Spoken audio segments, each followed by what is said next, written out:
Good afternoon, everybody, and thank you so much for joining us for our noon Electric Vehicles 101 webinar. Since we're just right after noon, I'll go ahead and get started to make sure you are all free to go by 1 o'clock today. So welcome, my name is Anna van der Spek. I am the Electric Vehicle Program Director at Green Energy Consumers Alliance.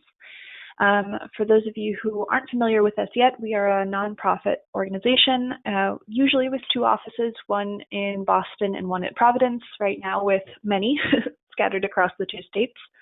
But our mission is to harness the power of energy consumers to speed the transition to a low-carbon future. What that means in practice is that we have a series of programs and services that help consumers make smart energy choices for their lives. Smart both from a consumer protection standpoint, but also from an environmental standpoint. And then we take what we learn from those consumer-facing programs to influence the advocacy work that we do on the local and state level. So today we're going to talk about electric vehicles and more specifically our Drive Green program. Before I jump into the actual presentation, just a couple of webinar logistics. Everyone is muted to avoid background noise, but we will have regular breaks for questions. The presentation is broken up into 3 parts. We'll talk about why electric vehicles are a good choice for you in the first part. Then we'll talk about some things you should know, like charging and how to go on road trips and things like that in the second section. And then the third section will be about how to get an electric car, particularly right now in these very strange and unsettling pandemic times. So if you have a question at any point, feel free to write it right into the chat or questions box that you see on your GoToWebinar box, and I'll make sure to get to them in those breaks. So with that, we'll get started. So as I said, the first section of this is why electric vehicles. We'll start from a big picture standpoint and then work our way down to the individual consumer standpoint. So the first reason why we are big advocates for electric vehicles are the environmental benefits. And this is a place where lots of people, even within the environmental community, are still sort of confused about just how clean electric cars are. So what we like to point to is data from the Union of Concerned Scientists.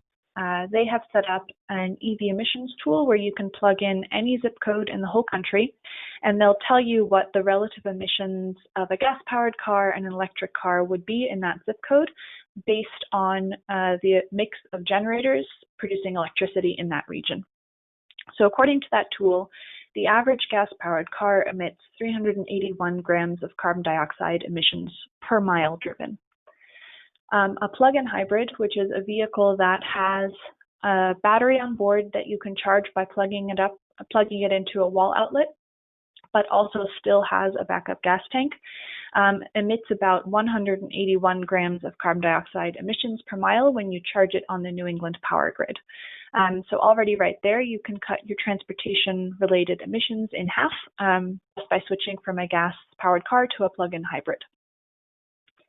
If you take one step further and go to a pure battery electric vehicle, so this is a car that has a battery, it's basically a battery on wheels, it has no gas tank at all, you can reduce your emissions all the way down to 102 grams of carbon dioxide emissions per mile. This is really incredible. That's over 3/4 cut in your climate change causing emissions that you can make by switching out this one technology. And the really good news is that the environmental impact of the plug-in hybrids and the battery electric vehicles is just going to keep decreasing as we add more renewable energy to our electric grid. All of the New England states have laws like the Massachusetts Renewable Portfolio Standard, or in Rhode Island it's called the Renewable Energy Standard, that mandates that a certain amount of renewable energy is added to the electric grid every year. So those numbers will keep going down every year. Last but not least, one quick shameless plug. We at Green Energy Consumers Alliance have a program called Green Powered, where individual consumers can sign up to choose local renewable energy for their electricity. So if you combine that program with a battery electric vehicle, you can bring your transportation emissions down all the way to 0. And I just want to underline this point by saying that we've done a pretty good job over the past couple of decades of cleaning up our electricity sector. largely because of those laws that I just mentioned. So we're now at a point where transportation is the largest source of greenhouse gas emissions for most of the country, but specifically also for Massachusetts and Rhode Island. So it's really important that we tackle this sector if we want to be serious about tackling climate change.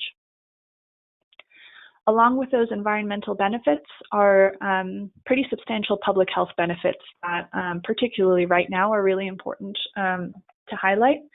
So a battery electric vehicle, when it's driving around, releases no tailpipe emissions at all. So the emissions that I referred to on the previous slide are the ones that come from generating the electricity that's used to charge up the battery. And plug-in hybrids have no tailpipe emissions when they're driving purely on electricity, but they do have tailpipe emissions when they're running on gas, but less than a normal gas-powered car because they're more efficient. So just like those greenhouse gas emissions are reduced by electric cars, all the other awful things that gas-powered cars emit are reduced or eliminated with electric cars. So I'm talking about things like particulate matter, NOx and SOx emissions, ground level ozone. These are all things that are causing real damage to people's health right now. And I'm talking about asthma, but also just general lung and heart and brain diseases that are caused or exacerbated by local air pollution. So as we switch from gas-powered and diesel-powered transportation to electric transportation, people's health will get better. And right now we've seen the fact that folks who already live in places with polluted air are more susceptible to the impacts of COVID-19, and that COVID itself, there are some studies that have shown that the aerosols stay in the air longer if the air is more polluted. That just really underlines the imperative of cleaning up our air, largely by electrifying transportation. Another element of this is that climate change itself is a public health threat. We've written about this on our blog if you're interested to learn more, but as the world warms and we see more extreme weather and vector-borne diseases have larger ranges, there's real threats to people's health. So because they attack climate change and because they also attack public health, we think electric vehicles are a good thing to do for the world. One study that we'd like to point people to if you're interested in learning more about this is one done by the American Lung Association. In 2016, they studied 10 states specifically, and those were the 10 states that at that time had a mandate or a target or a requirement for electric vehicle adoption. And they tried to calculate the externalities, the public health and climate externalities of burning gasoline for transportation. So basically calculate the cost of all of those public health impacts just for those 10 states, just for 1 year. And the figure they came up with was $37 billion in health costs just for those 10 states. And that amounts to about $1.15 per gallon in costs that we're paying for in other places, but not paying for at the pump. So those are costs that, again, can come down as we electrify, and particularly starting in places with the worst burdens in terms of air pollution. So another big reason why we're pushing for electric vehicles. The main reason that electric vehicles do have less of an impact in terms of environment and public health is because they are so much more efficient than gas-powered cars. So gas-powered cars use an internal combustion engine, which is a technology that we've been developing for over 100 years. But at this point, they're only about 20% efficient. So that means that 80% of the energy that's stored in a gallon of gasoline is wasted when you're driving a gas-powered car, mostly due to friction and excess heat. Electric vehicles are much closer to 60, 70, 80% efficient, which just means that there's less waste of the energy that you're inputting into the vehicle. One way to look at this is to compare the miles per gallon and the miles per gallon electric of popular cars. The MPGe figure is a figure that captures how far that particular model can drive on the energy that's stored in 1 gallon of gasoline. So 1 gallon of gasoline has the equivalent of 33.7 kilowatt hours of electricity. So this is a nice way to compare different car types, apples to apples. So you can see on the right that some popular gas-powered cars get anywhere from 18 to 30 miles per gallon.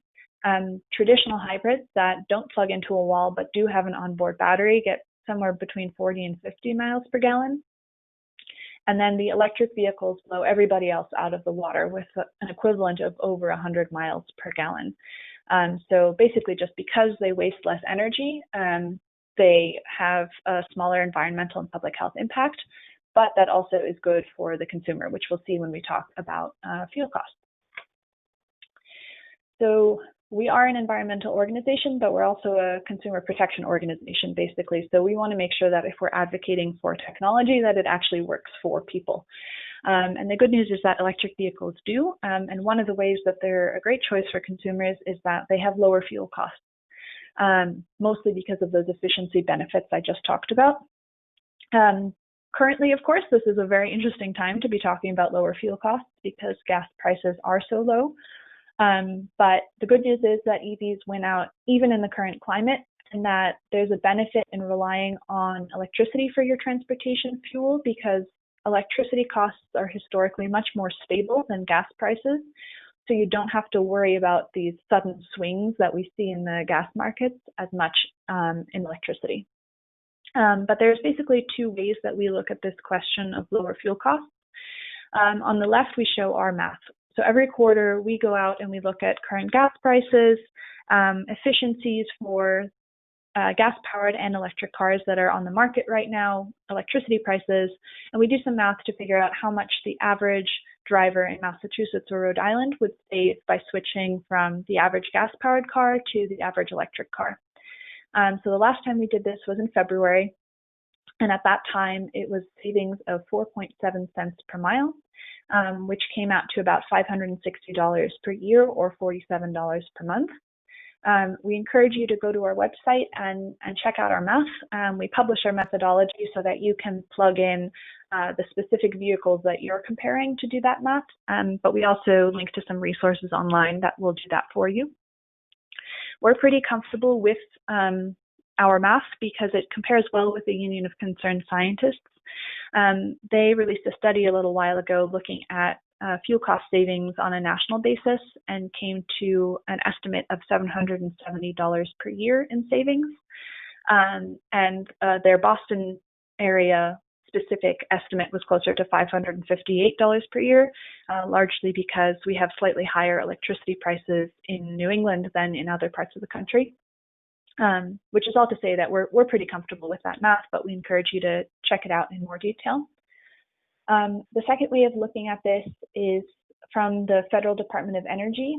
They have a thing called eGallon, where basically every day they post the average gas price for each state, and then also the average eGallon price, which is their calculation for how much you would have to pay in electricity to drive you the same distance that a gallon of gasoline would get you.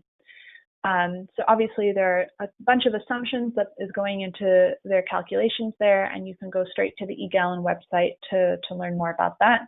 But when I took a screenshot from that site last week, the average gas price in Massachusetts was around $2.30, and the average eGallon was $2.01. So even though we have really low gas prices right now, there is a benefit there. In addition to fuel cost savings, there are really big maintenance savings that are one of the reasons why electric vehicle owners are so happy with their cars. Basically, electric vehicles are much simpler machines than gas-powered cars, so there are fewer things that can go wrong or need to be replaced. So an internal combustion engine has hundreds of parts that are controlling an explosion at all times. So there's lots of ways that they can rust or need to be replaced or checked out or break.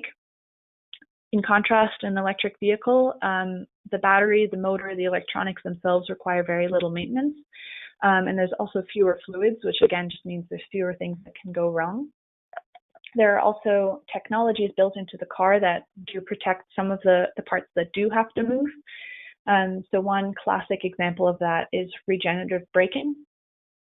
So when you're driving an electric vehicle and you have the regenerative braking function on, so you can turn it on and off in most vehicles, when you take your foot off of the accelerator, the car will recognize that you're trying to slow down and will slow you down all the way to a stop much faster than a gas-powered car would.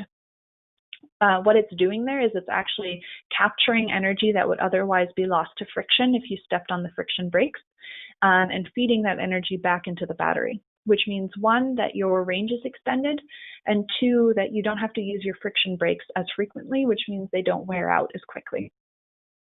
So these are a huge benefit for EV drivers, and we'll give you some more specific numbers about what those savings might look like in just a moment. So we've talked about fuel costs, we've talked about maintenance. What that leaves is upfront costs.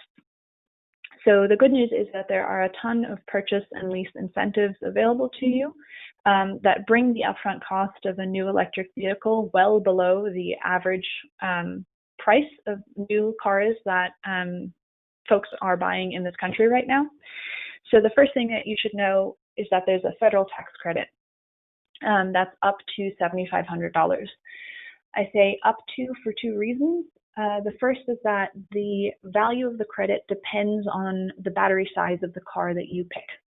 So the Hyundai Kona, for example, which is an all-electric SUV that gets 260 miles per charge, it qualifies for the full $7,500 federal tax credit.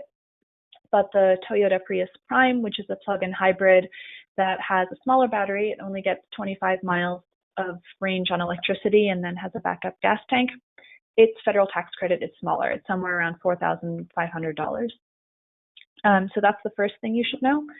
The second is that it depends on your personal tax liability. So if you don't owe $7,500 in federal taxes, you can't carry part of the value of the tax credit over from one year to the next. And the IRS, unfortunately, won't write you a check for the difference, which means that this is a federal tax credit that's really skewed towards people with a larger income. One way to get around this, if you don't have enough income to qualify for that rebate or that federal tax credit, is to lease the vehicle. When you lease an electric car, the federal tax credit goes to the leasing agent, which is basically the dealer's bank. And most of the manufacturers have decided to pass the full value of that credit on to consumers in the form of lower monthly payments. So that's actually one reason that a lot of people are leasing electric vehicles who might otherwise not have thought about leasing a car.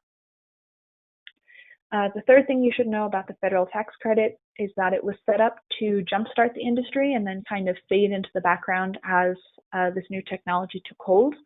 And when the federal government set it up, they calculated that that sort of transition point would be after a manufacturer has sold 200,000 units. So Tesla and General Motors are the only two manufacturers who have hit that 200,000 unit limit.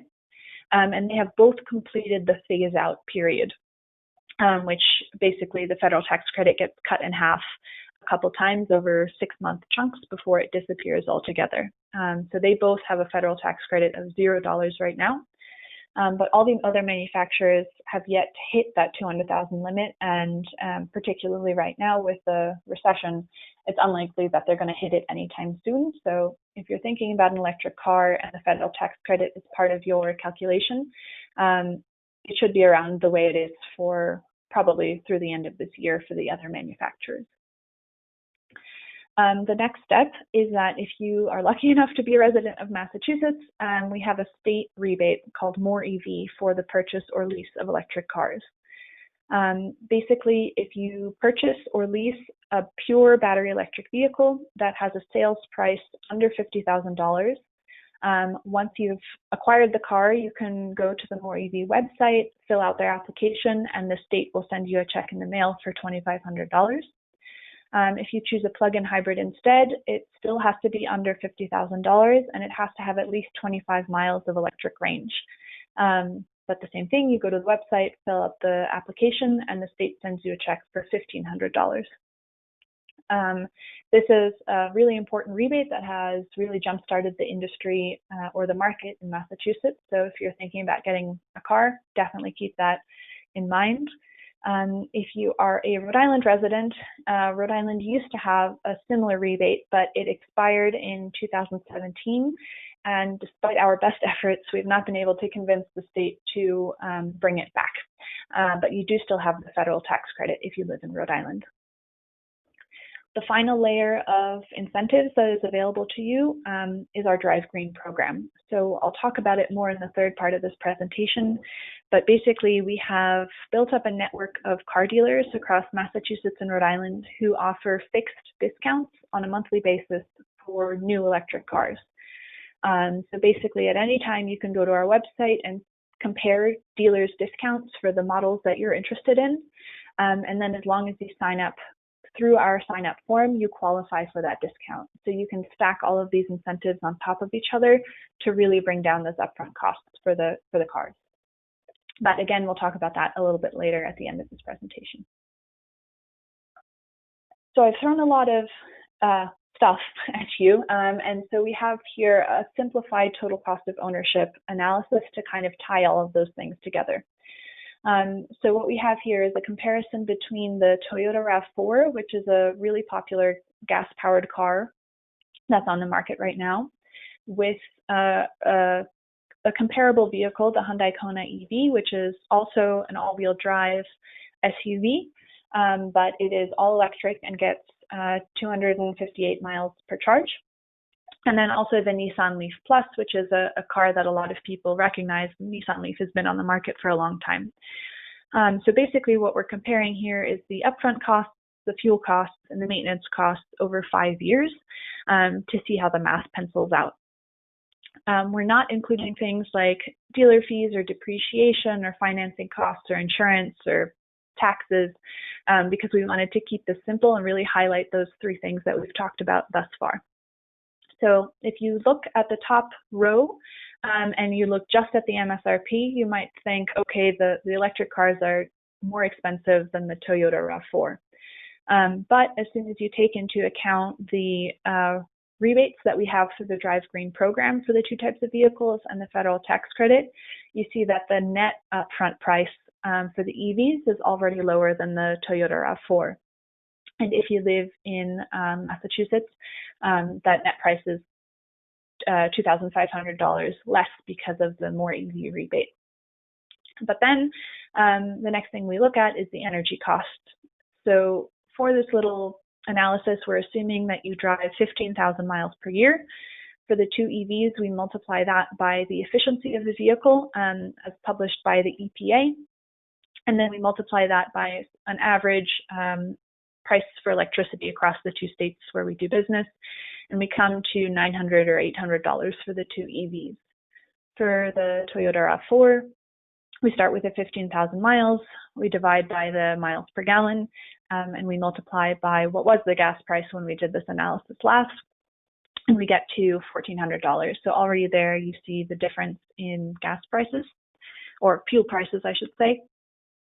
For maintenance, we're taking that same 15,000 miles and multiplying it by a figure from a AAA study where they calculated the per mile driven maintenance costs for different classes of vehicles. So they found that for SUVs, it's 9.6 cents per mile driven that you'll pay in maintenance costs over the lifetime of the car. For electric vehicles, they came to 6.6 cents per mile. Which we will honestly say seems very high to us. When I've given this presentation in rooms with electric vehicle owners, many of them have laughed when we talk about 6.6 cents per mile because they've had their car for 3 or 5 years and really not had any maintenance costs at all. But we're including it here because AAA is a reputable source, and I'll point to some data in just a moment about why we think that's a little bit too high. But for this analysis, we'll keep it. So that comes to $990 per year for the EVs and $1,400 per year for the RAV4. And then for the total cost of ownership, we basically take that upfront cost and add to it 5 times the annual fuel costs and 5 times the annual maintenance costs. And you can see in the last row of this table that the two electric vehicles really win out over the gas-powered car. So this is just one way to sort of tie together all of those things we've just mentioned. I mentioned that $990 per year for maintenance for an electric vehicle seems really high. And this is one of the reasons why we think that.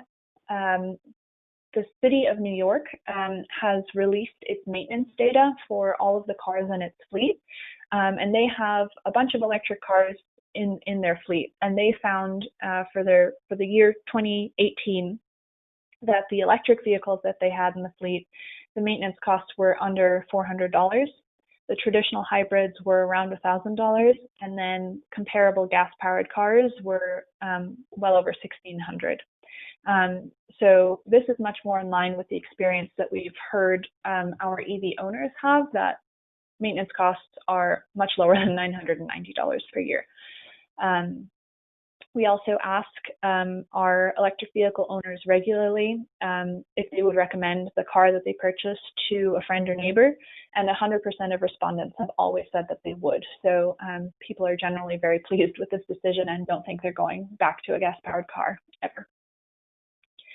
And then last but not least in this category, these cars are fun to drive. As I mentioned, 100% of the folks who've gotten cars through our program say they would recommend their car to a friend or neighbor. People really love how quiet they are, how responsive they are, because you don't have to wait for an explosion to take place to translate your foot being down on the accelerator into motion. These cars zoom in a way that gas-powered cars can't. They have great torque, and they're also decked out with lots of the bells and whistles that people love these days, like Apple and Android CarPlay and lane departure warnings and things like that. So I know this is a very strange time to be telling you that you should go test drive a vehicle, but if you do have a chance to safely test drive an electric car, I would definitely recommend it so that you get a sense of what that experience is like for yourself. So with that, I'll pause real quick to see if I've gotten any questions before I head into things you should know. Bear with me for just a moment.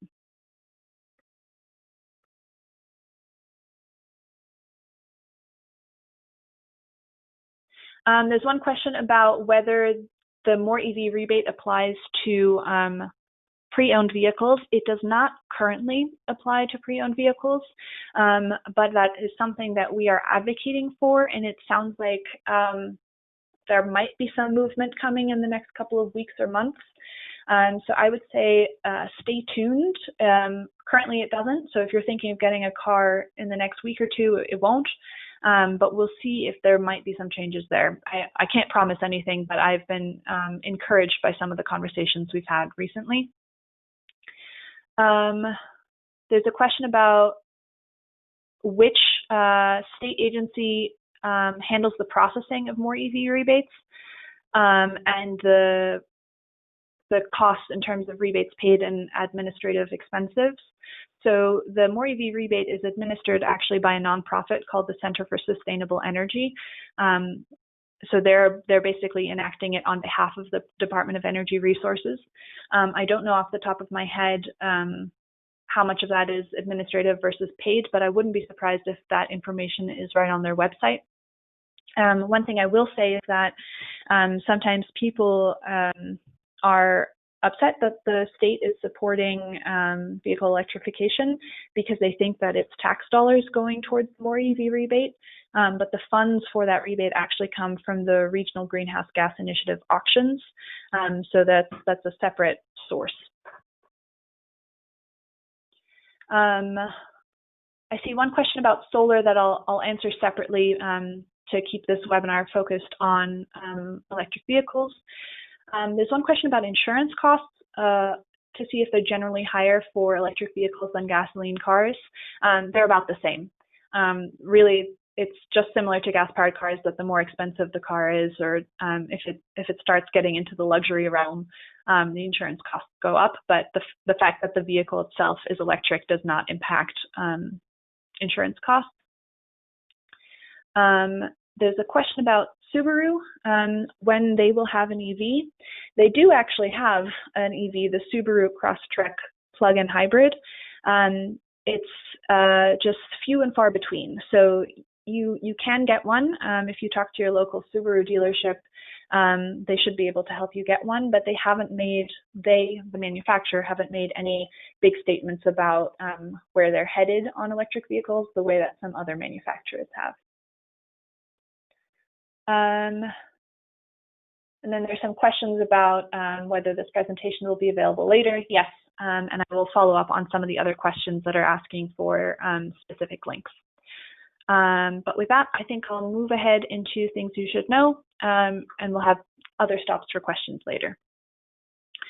So, things you should know. The first thing you should know is that range anxiety is a thing of the past. So range anxiety is the term for the fear that if you're driving an electric car, you're going to suddenly run out of electricity and get stuck on the highway somewhere. That really doesn't happen, and it doesn't happen for a couple of reasons. The first is that the manufacturers know that that's your biggest fear, so they have invested a lot of time and energy into making sure that the software in the car gives you an accurate estimate of how many miles you have available to you before you need to charge at all times. So all of these cars have a dashboard that front and center will tell you how many miles you have left, usually with a low, medium, and high estimate. And the software that's going into producing that number is really sophisticated in the sense that it's taking into account things like the temperature, because electric vehicle batteries perform better in the 60 and 70 degree range than they do when it's really, really cold or really, really hot. So the software is taking that into account. In some of the cars, it's even taking into account how you drive. So if the car has learned that you're a really aggressive driver who needlessly accelerates a lot and then wastes a lot of energy braking, it will adjust those estimates down. Whereas if it knows that you use the vehicle really efficiently, it'll adjust the estimates up. So you will never be suddenly surprised to find that you only have 5 miles of range left, because the car is telling you at all times how much range you have left.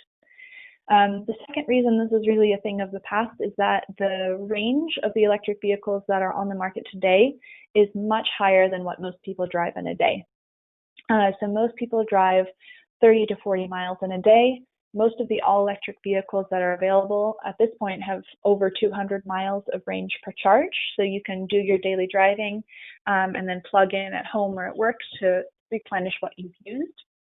And then for those folks who are still a little bit nervous about making the switch, there are plug-in hybrids available that can cover most of your daily driving on electricity, but then do have a backup gas tank for when you need to do a really long road trip and don't want to stop to charge.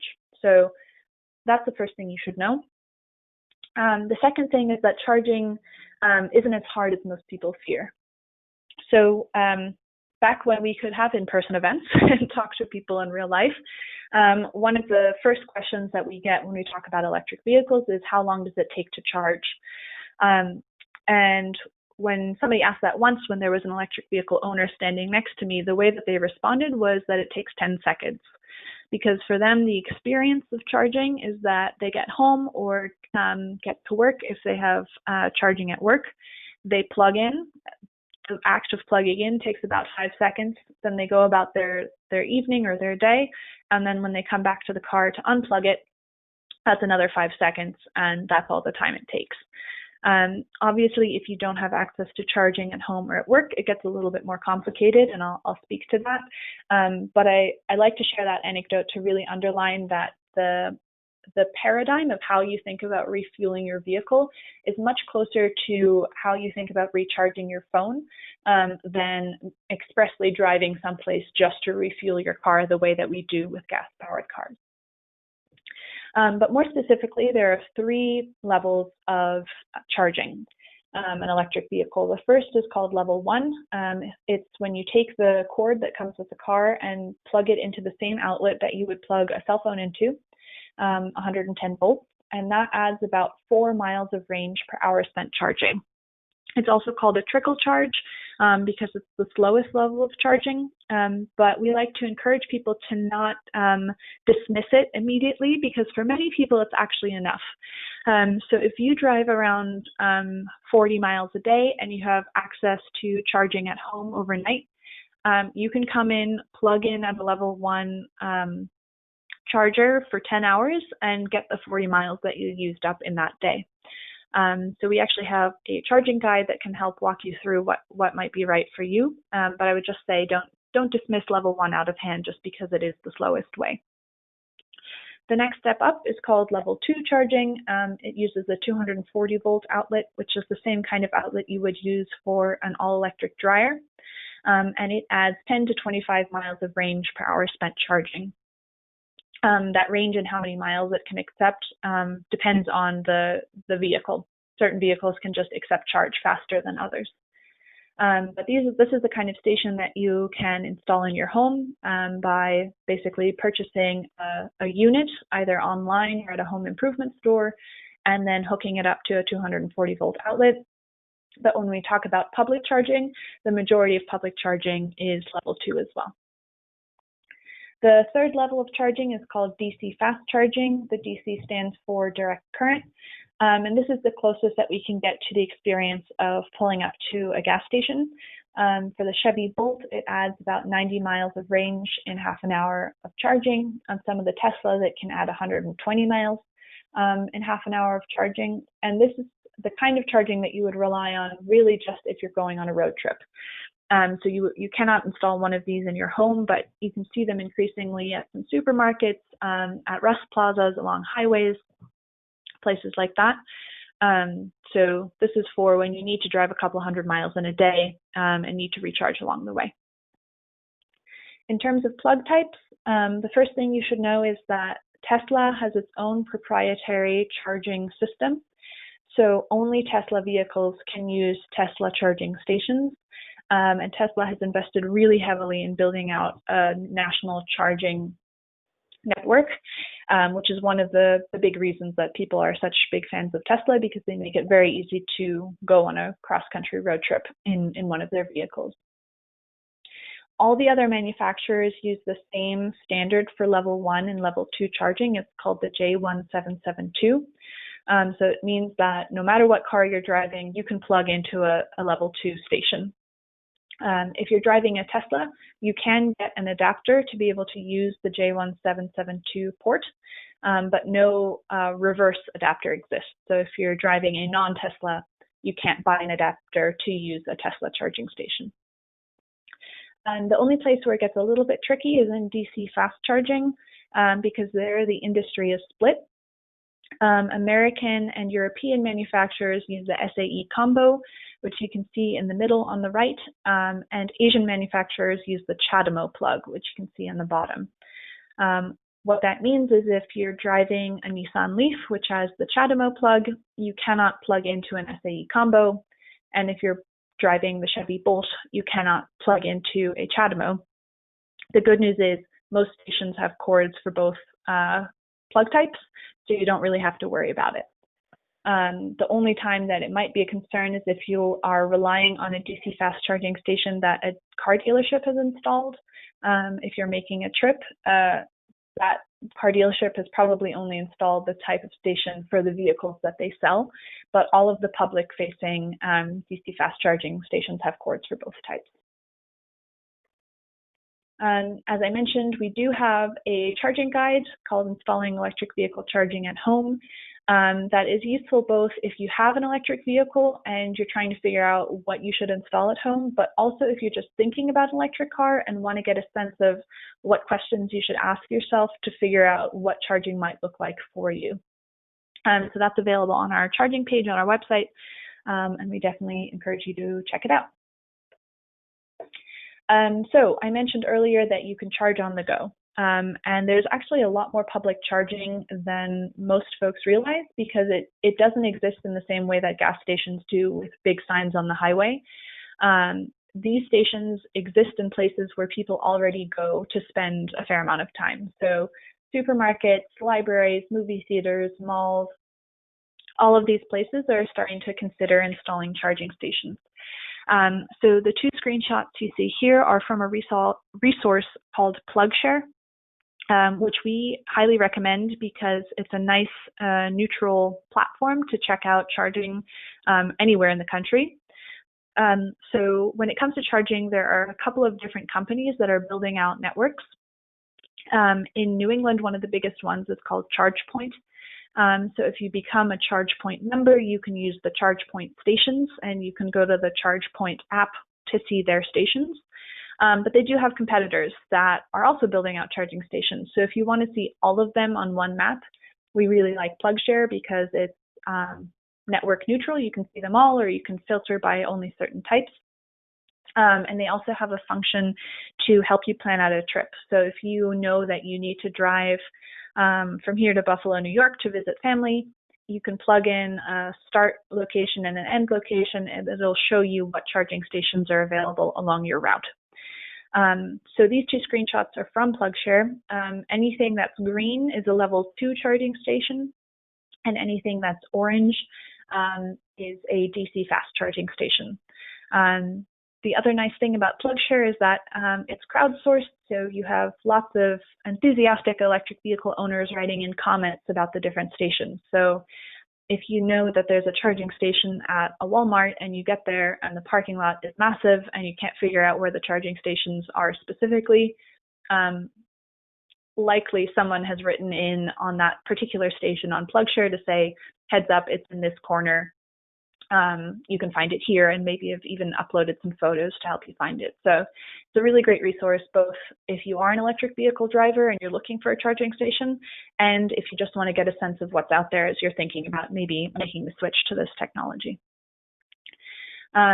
So because we do business in both Massachusetts and Rhode Island, we wanted to highlight all of our service area.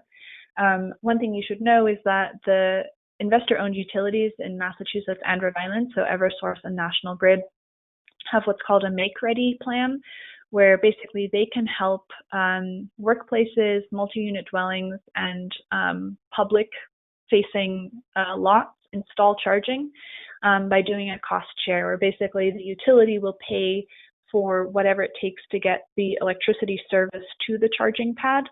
So if, for example, you have to trench through a parking lot to extend service to the right parking spot, the utility will cover those costs so that the site host only has to pay for the units themselves and the installation. And that is helping a lot of sites for whom it otherwise would have been too expensive to install charging for their tenants or their employees or their customers.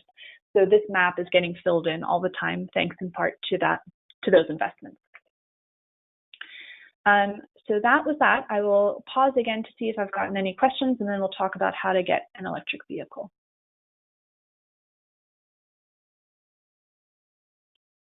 Okay, it looks like there aren't any new questions, so I will go ahead and keep going.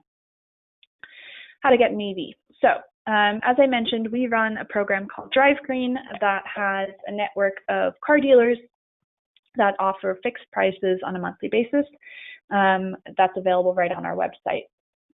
One thing I wanted to highlight is that when we launched the program in 2016, it was just new vehicles. But at the end of 2019, we added a pre-owned feature. So this side of the program doesn't have any discounts. We're just posting pre-owned electric vehicles available at dealers in our network.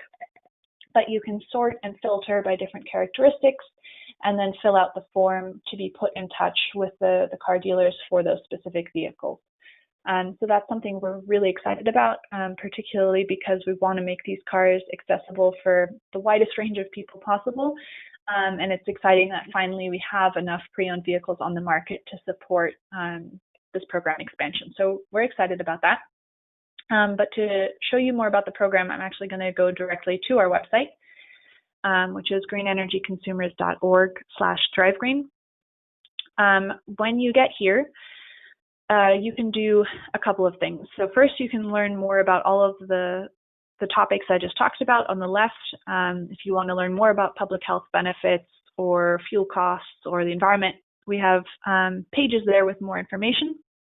You can also call us or email us or chat with us in real time if you have questions. We're real people and we're happy to talk about electric cars. But then when you're ready, you can come here and hit explore the cars and sign up for discounts. And that will bring you to this form. So I'm going to pretend right now that I want a new car and I live in Massachusetts, and I'm going to hit browse the cars. So here you can see all of the vehicles that are generally available for sale in New England. So each car has a card where we put some of the fast facts that you might be looking for, like the range or the efficiency or the federal tax credit and the state rebate. You can sort and filter by different characteristics to narrow down your choices. So say you want an all-electric vehicle that gets over 200 miles of range. You can narrow down the list that way. You can check off one car or you can check off 10 cars. But when you hit next, you'll be able to make your way towards those specific deals that I mentioned. So first, you can filter your choices by trim level. So if you want a higher trim vehicle, the cost goes up, but we summarize what the difference is between the trims on this page.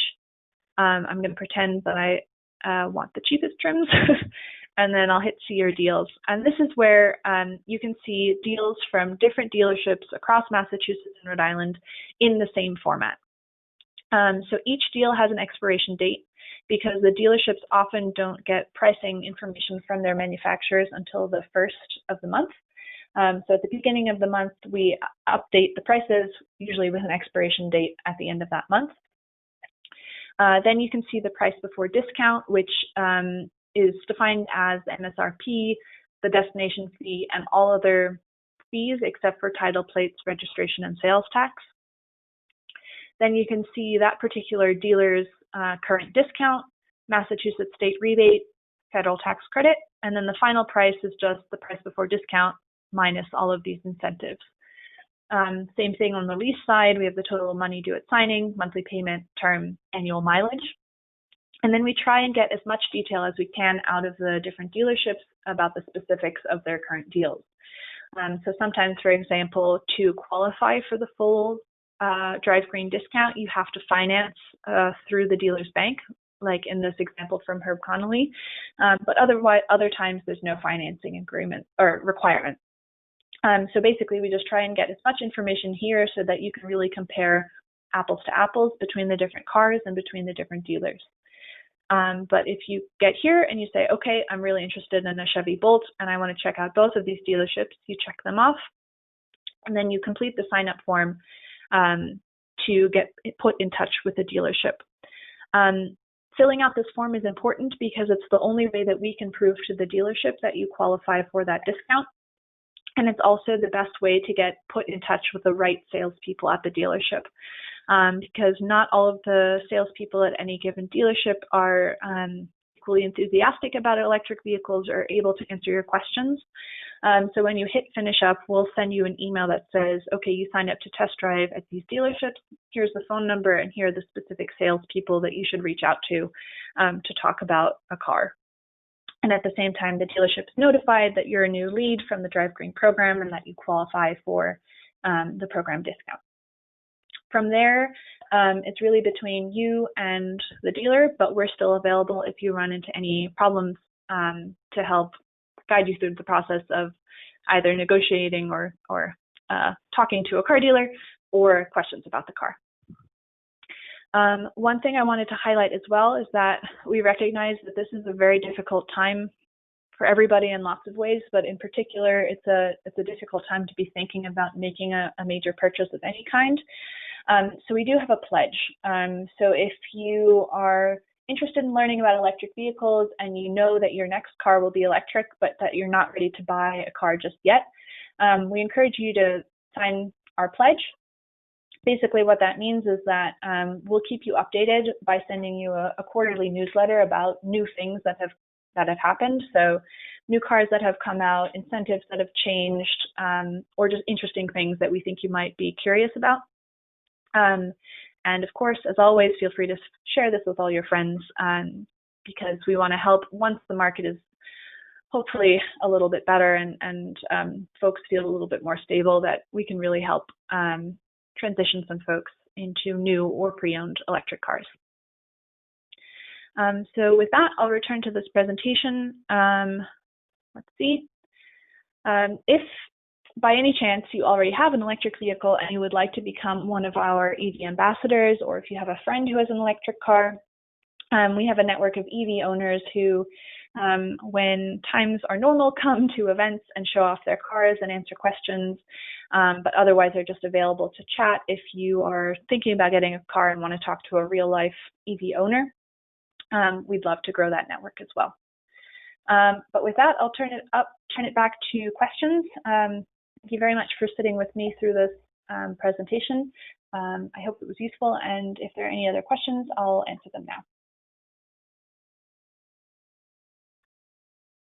Okay, it looks like there aren't any new questions besides a couple that I'll follow up individually after this presentation. So thanks again for joining, and have a wonderful rest of your day.